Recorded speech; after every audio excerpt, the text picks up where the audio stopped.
So what the heck even are the Akashic Records? It feels like this kind of broad term that gets thrown around. Maybe you've heard it, maybe you tried researching it and it doesn't make any sense to you. I'm here to break it down in really simple terms and make it really easy to understand. I'm Nadia. I'm an Akashic Records reader and a spiritual channel, and I like to keep things really down to earth and as grounded as possible while talking about these really woo-woo kind of things. It took me quite a while to really understand what the Akashic Records were. Like I kind of like I got it, but I didn't get it. And it took me a little while to even be able to access it and go into the records, at least consciously, because I kept thinking it was going to be this grand experience that was unmistakable, and really it's not like that. Not for me. It's very subtle. It's a very subtle energy. So I want to just explain what they are in layman's terms and hopefully help get you a better understanding of what it means to access your own records or to get a records reading, what you can expect, what kind of information you can pull through, and hopefully just shed some light and make it easier for you. Okay, so basically, what are the records? The Akashic Records is like, you can think of it as a cosmic library or a cloud, like the Google Cloud, about every individual's soul journey, past, present, and future possibilities. I really want to highlight future possibilities. The Akashic Records is not going to be like a crystal ball reading or fortune-telling reading. You're not going to get the kind of information that some people seek psychics for, like exactly who is my future husband and what is his name and what does he look like, and am I going to win the lottery, like that kind of stuff. You're probably not going to get that information from a reading, an Akashic Records reading. It's future possibilities, because time is constantly shifting. The future is always changing depending on the decisions that we're making and which doors we go through, which hallways we decide to go down. So when we are tuning into future possibilities in the records, we are looking at the most likely possibility based on your current trajectory. And we can also look at, if you were to make this decision, what might the outcome look like versus if you were to make this decision. And things can always change. I would be really weary of any psychic reader, channeler who tells you that they absolutely know what your future looks like and what's going to happen, because nobody does. Even the best readers can be wrong, and maybe they're not wrong in the moment that they're doing the reading, but sometime between now and the event, something changes in the energy. So any good reader will tell you that this is a future possibility. Some can even give you like percentages of likelihood that this event is going to happen, but just keep in mind that things are always changing. Every thought, action, and experience is recorded in this database. By accessing the records, you can gain deeper insights into topics such as your life purpose, your blueprint into this life. What did you agree to experience when you came down into this life? It can explore relationships with other people. Did you have past lives together? What were your contracts or agreements in this life? What are you guys working together towards?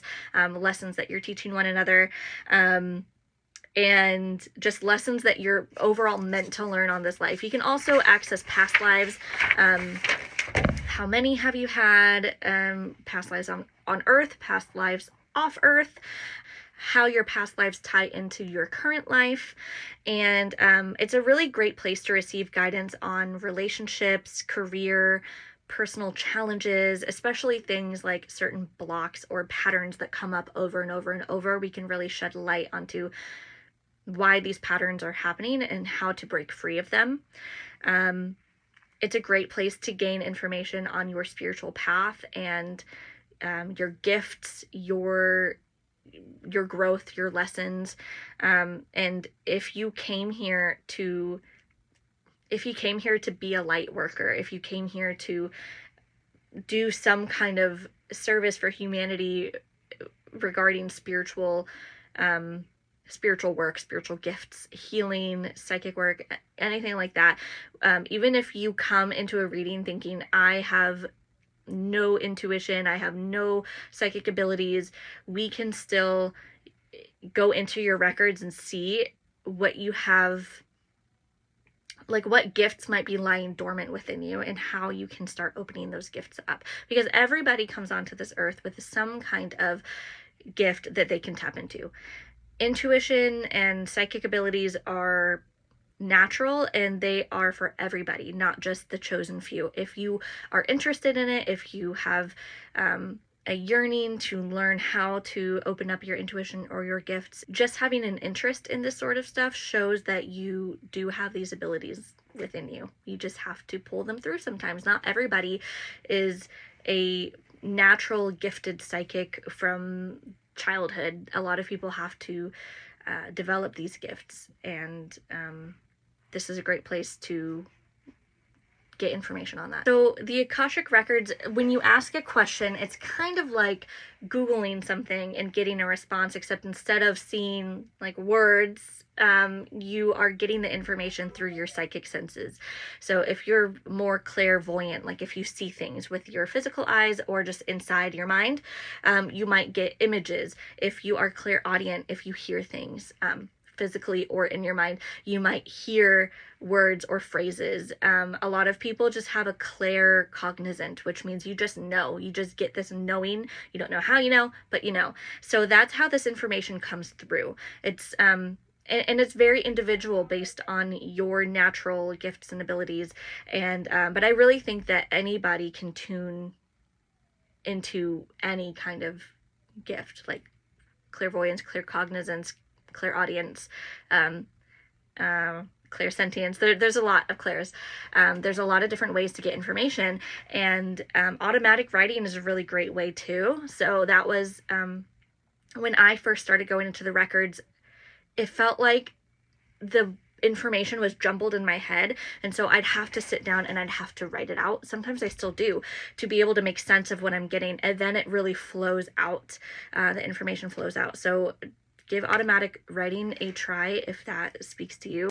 So other people might get the information in different ways, but the way I do is I work directly with my guides, with my spirit team. It's like they're the ones giving me the information. It's almost like they're the librarians checking out the book and highlighting a specific paragraph for me. It's not like I walk into a giant library and have thousands and thousands of books in front of me and I have to figure out what to do with it. My guides are the ones dropping the information into me. So while yes, you can technically have access to every single piece of information about your soul, that would be very overwhelming. And so how I experience it is, and I think many people who do Akashic Records readings, is your guides are filtering it through and they're giving you what is relevant for you. So if you're gonna come into a reading and ask about past lives, they're not going to show you all 500 of your past lives. They're going to show you one or two that are really meaningful for your current life now and for current experiences that you're having or challenges that you're having. So rather than bombarding you with tons of information that you won't be able to handle or to know what to do with, they're filtering what to give you based off of your highest good and what you need to know in that moment. And sometimes you might not hear what you want to hear, or they might be a little bit more vague than you would like about the information. The more questions you ask, the more clarifying questions you ask, the deeper you can get and the better answers you can get. But there are times where the guides will kind of say it's not for your highest good to know. It's part of the journey. Part of the journey is not knowing. So they might tell you some things, but not everything. They might not tell you, they don't want to spoil the ending, and they will never impede on your free will. So if by telling you something it impedes on your free will, then they're not going to do that. So what a reading looks like, if you've ever seen any of my energy forecasts, it pretty much looks like that. If you go to a reader, you will likely be asked to come with questions. You don't have to, but it helps. Come in with questions about what you want to learn about, and the reader will open your records. Everyone has a different way of doing this. Some people say a specific prayer, some people just visualize the records, some people meditate to get into the right frequency. But they'll go ahead and do that. They'll connect with your energy, and then once it's open, once your records are open, you can ask questions, and the guides will bring the information down, and the reader will be translating what they're getting and trying to make sense of the different information they're getting from images and words and feelings, sensations. If what you are looking for is a fortune-telling type reading where a psychic is telling you, this is what your life's going to look like, this is how many babies you're going to have, this is when you're going to get married, this is when you're going to die, blah, blah, blah, blah, blah, this is probably not the reading for you. But if your goal is to gain a deeper insight and learning into who you are, why you are here, what is your past, why are you going through challenges, what are your gifts, what are your future potentials, then this is a really, really great reading to get. It's also really empowering because you don't need to go to another person to do this. Every single person has access to their own Akashic Records. It's your birthright. You have access to it. You might just have to learn how to get there. And there's tons of classes and courses and books on learning how to do it. But I think it's very empowering because it doesn't leave you to give all of your power away to another person. It's always great to get a reading from someone you trust to maybe they're able to tap into information that you're not getting, but it's not necessary. You can do it on your own. I go into my own records all the time and get information. I will say though that personally for me it is a little bit harder to get information because it can be I'm very biased. I know what I want to hear when I'm asking questions. So I have to filter out what is my own thoughts, my ego, and what is actual messages coming in from my guide. So it can be a little tricky getting used to that. That's when it's really helpful to seek a professional to help you with the reading. I hope this cleared things up. I hope this made it easy to understand. If you have any questions, leave them in the comments and I will be sure to answer them. And thank you for watching this video, and I hope you have a wonderful day. Bye!